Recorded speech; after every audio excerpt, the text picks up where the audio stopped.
Ini untuk penamaan asam oksonya seperti ini. Jadi untuk asam okso dan anion okso. Seringkali dua atau lebih asam okso itu mempunyai atom pusat yang sama, tapi jumlah oksigennya berbeda. Jadi kita mulai dengan asam okso yang namanya diakhiri dengan at. Yang ini ya. Kemudian aturannya, penambahan satu atom O pada asam at, asamnya disebut asam perat.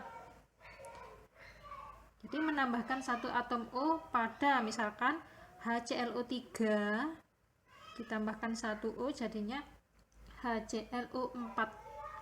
HClO3 itu namanya asam klorat. Kalau ditambah O jadi HClO4 namanya asam perklorat. Kemudian pengurangan satu atom O dari asam at, asamnya disebut it.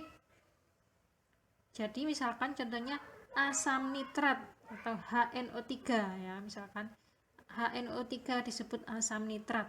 Kalau kehilangan satu O jadi HNO2 namanya asam nitrit. Kemudian pengurangan dua atom O dari asam at, maka asamnya disebut hipoit. Misalkan HBRO3 ya. Ini berkurang O-nya sebanyak 2 menjadi HBRO. HBRO3 itu namanya asam bromat. Kalau berkurang O-nya sebanyak 2, maka namanya asam hipobromit. Ya, ini anion oksonya mengikuti asam oksonya.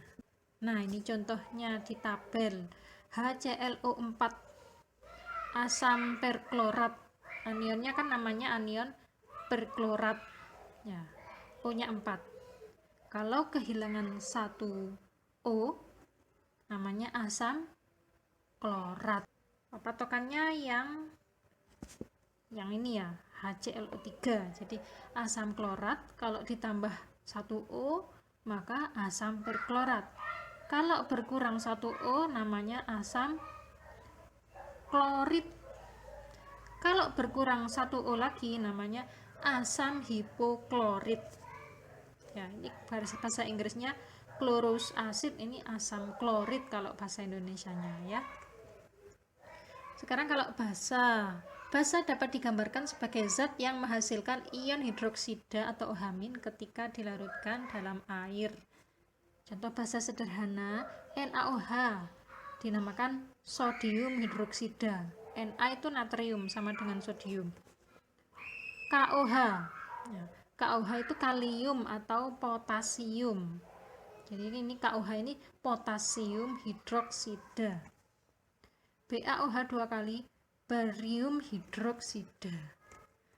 Nah, ini tabel beberapa senyawa-senyawa dengan nama pasarannya. H2O air, NH3 amonia, NaCl garam dapur, CaCO3 ini kapur, dan seterusnya.